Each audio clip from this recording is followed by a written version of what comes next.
न्यून प्रणाम। आप देख रहे हैं हमारा YouTube चैनल सीताराम पूनिया। इसके अंदर हमने गुरु जम्बेश्वर भगवान के बताए हुए 35 नंबर शब्दों का हमारी मातृभाषा में व्याख्यान समझा। 35 नंबर शब्द का श्रवण करने के बाद में उसी जोगी को एक मन में ख्याल उत्पन्न हुआ, कुछ लोग ऐसे हैं जो कुरान को पढ़ते हैं या पंडित वेद को पढ़ते हैं, लेकिन इतना पढ़ने के बावजूद भी वो इतनी बात समझ क्यों नहीं पाए कि सबसे उत्तम रास्ता कौन सा है। इसलिए वह गुरु जम्बेश्वर भगवान के पास जाकर के और अपनी समस्या को निवारण करते हुए पूछा कि हे गुरुदेव, काजी कथे कुरान को, पंडित वांचे वेद, इनके ज्ञान उपजा नहीं और नहीं मिटाया मत का वेद।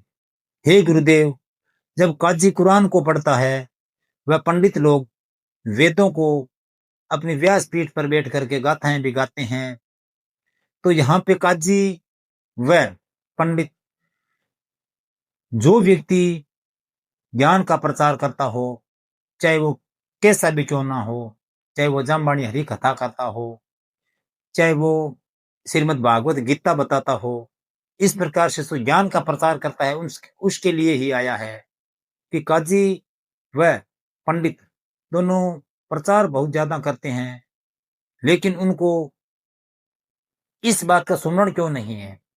और कुछ तो ऐसे भी हैं सांसारिक जीवन के अंदर कि जो संसार के अंदर बहुत सी कुछ ऐसी वस्तु है जिसका वो दावा करते हैं कि ये मैं आपको प्राप्त करवा सकता हूं, मुक्ति तक का दावा वो करवाने की बात करते हैं, परंतु खुद अज्ञानी क्यों रह जाते हैं। तब गुरु जम्बेश्वर भगवान ने उस योगी को शब्द नंबर 36 का मूल पाठ सुनाया, जो इस प्रकार से है।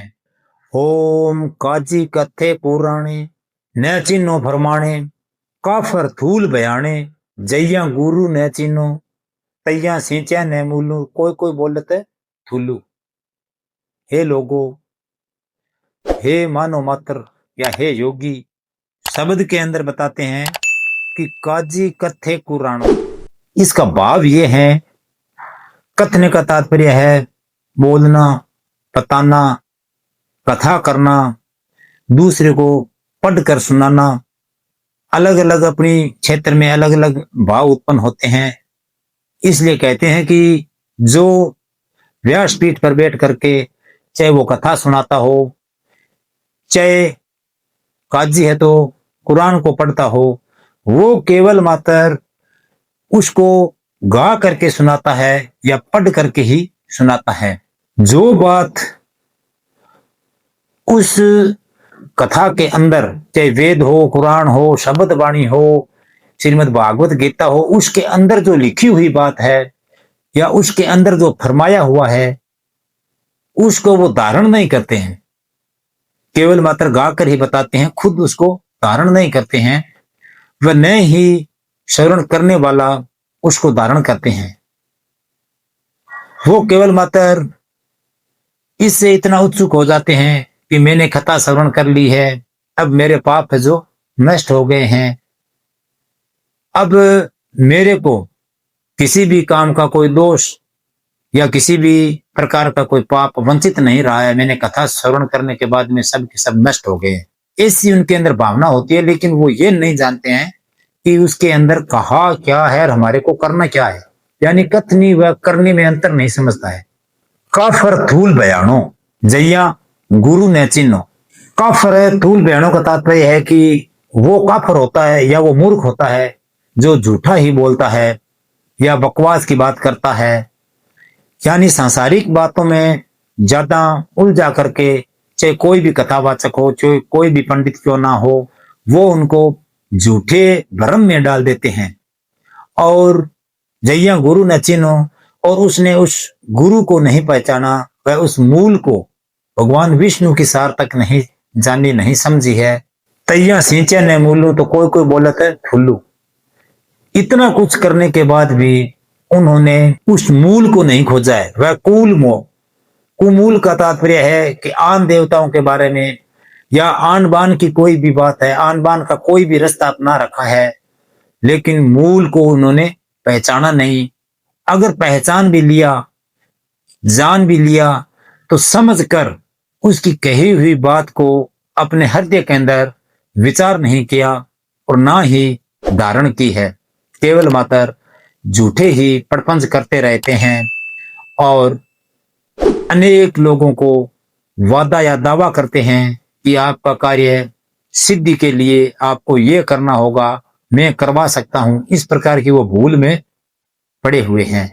कोई कोई बोले तो थुल्लू का तात्पर्य है वे सब झूठ ही बोलते हैं या मिथ्या बात ही कहते हैं।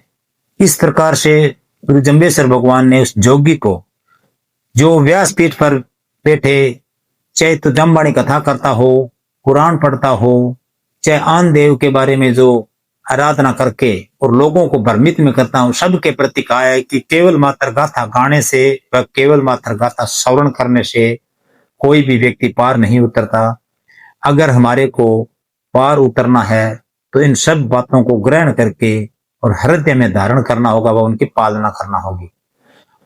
इसके अंदर दो चार कठिन शब्दार्थ है, उसमें हम प्रकाश डाल लेते हैं कि जैसे कुरानो शब्द आया है तो मुसलमानों का ग्रंथ है कुरान।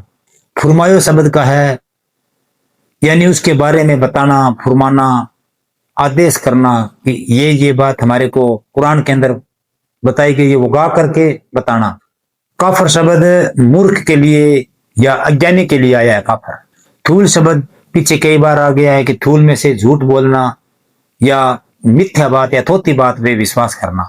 सिंचा का तात्पर्य है जाप करना या उसको खोजना, पहचानना, इसके बारे में सिंचा शब्द आया है। इस प्रकार से ये कठिन शब्दार्थ थे। आज हमने गुरु जम्बेश्वर भगवान के बताए हुए 36 नंबर शब्द का मूल पाठ सुनने के बाद में हमारी मातृभाषा में हिंदी का प्रयास किया। अगर इसमें कोई त्रुटि बस, भूल बस, किसी भी प्रकार की कोई गलती हो तो कृपया कमेंट में बताएं, हम आपकी बात को स्वीकारेंगे। वह चैनल को आगे से आगे सब्सक्राइब व शेयर करें ताकि हर बच्चों तक जामवाणी बात पहुंच सकें, वह बच्चे इस बात को समझ सकें कि गुरु जम्बेश्वर भगवान ने शब्द वाणी के माध्यम में हमारे को क्या कहा है, कौन सा रास्ता बताया है। क्योंकि ये शब्द वाणी ठेठ मरु भाषा के अंदर है, इसीलिए हर व्यक्ति के समझने, हर छोटे बच्चों को समझने में नॉर्मल इसके अंदर दिक्कत आती है। मिलते हैं अगली नेक्स्ट वीडियो में, तब तक के लिए प्रणाम।